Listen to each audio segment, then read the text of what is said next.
sekalian, setelah menjadi kuasa kita ingin mengadakan permohonan gelar perkara khusus terhadap perkara yang dilaporkan oleh Penjara. Kenapa akhirnya kita kemari?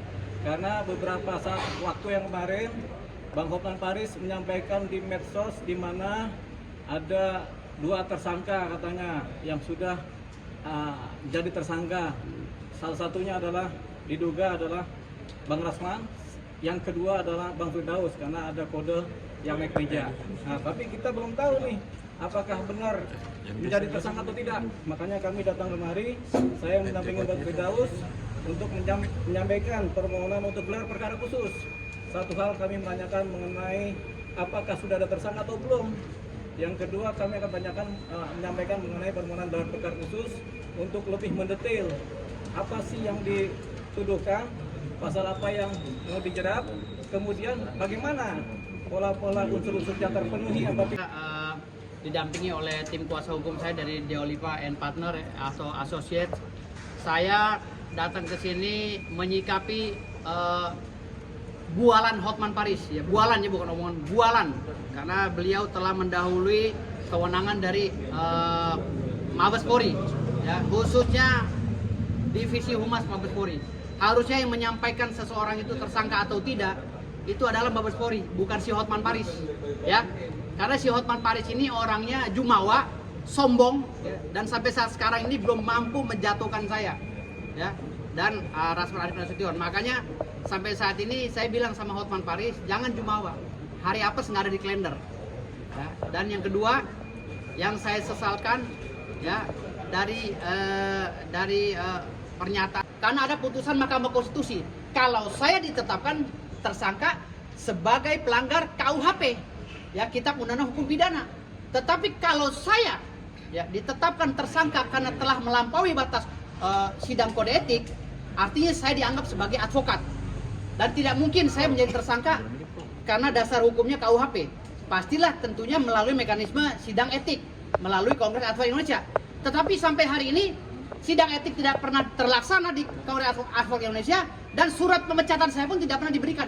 Dan sekarang sedang bermasalah RDP di DPR RI, sedang bermasalah judicial review di Mahkamah Konstitusi dan Mahkamah Agung, dan sedang bermasalah di Komnas HAM, di Ombudsman dan lain-lainnya. Jadi semua untuk si hukum tata negara.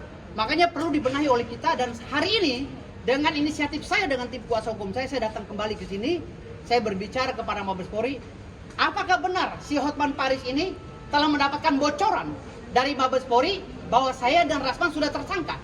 Kalau ini benar, berarti polisi telah melakukan kejahatan. Ya, Mabes Polri institusi yang besar, ya, yang sangat dimuliakan oleh negara, oknumnya telah melakukan kejahatan besar karena telah membocorkan rahasia negara kepada orang lain yang bukan mempunyai korelasi dalam perkara ini. Karena yang mempunyai korelasi ini adalah Kepala Pengadilan Tinggi, Kepala Pengadilan Jakarta Utara, dan saya terlapor, pelapornya beliau. Gitu. Jadi Hotman Paris ini telah melanggar kode etik profesi, dan organisasi pengacaranya harus menegur dia. Kalau nggak hancur organisasi pengacaranya, memiara orang-orang kayak begini nih, manusia-manusia seperti Hotman ini, ya, terlalu banyak keluar-keluar, tapi di mana-mana dia persidangannya kalah. Dia memimpin persidangan masalah klien dia yang jenderal, kalah.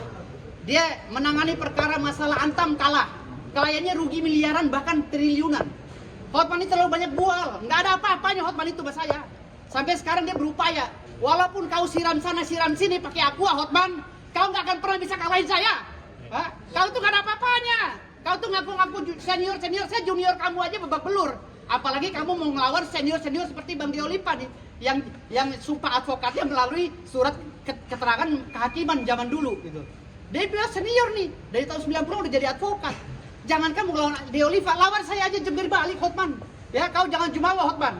Dan kau kalau bisa menjarakan Rasman, saya acungi jempol kau, ya. Kau mulut besar Hotman, ya. Ingat, saya Dr. Firdaus yang berbicara, ya.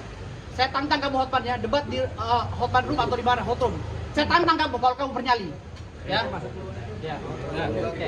Ya, tadi itu adalah ungkapan hati dari Bang Firdaus yang legal juga karena ada fondasi-fondasi legalnya. Ya. Yang kedua, memang kita mempertanyakan kenapa ada status tersangka tapi kami sendiri belum tahu nih yang sebagai pelapor. gitu. Siapa yang membocorkan dan apakah benar demikian? Kalau nggak benar kan berarti ini fitnah. Kebohongan Gitu. publik. Ya, jadi kita akan kuatkan di situ. Yang kedua, ini statusnya Bang Firdaus pada saat di persidangan terdahulu di pengadilan negeri adalah sebagai advokat, sehingga yang berlaku adalah undang-undang advokat, bukan persoalan adalah KUHP ya. Kalaupun ada KUHP, advokatnya itu yang dibereskan undang-undangnya. Itu dia. Kemudian yang ketiga, ini ada pembekuan oleh organisasi advokat yang setelah ditelusuri ternyata belum terdaftar juga. Ini yang Ketua umumnya. ketua umumnya di mana? Dirjen AHU AHU, Dirjen AHU, ya. Jadi ini beberapa hal yang kemudian menjadi distraktor ya buat kami ya, untuk kami menganalisa. Kemudian ini Bang Firdaus ini sudah mengaku khilaf dan sudah meminta maaf 8 kali. kepada seluruh masyarakat Indonesia, kepada pengadilan negeri juga, dan kepada Mahkamah Agung. Pengadilan Tinggi Banten Kepada Mahkamah Agung, ya. Pengadilan Tinggi Bandung dan Mahkamah Agung. 8 kali saya minta maaf. 8 kali ya, Ya, 8 kali. banyak kali itu minta maafnya. Udah 8 kali mau dipenjarakan juga berarti nggak ada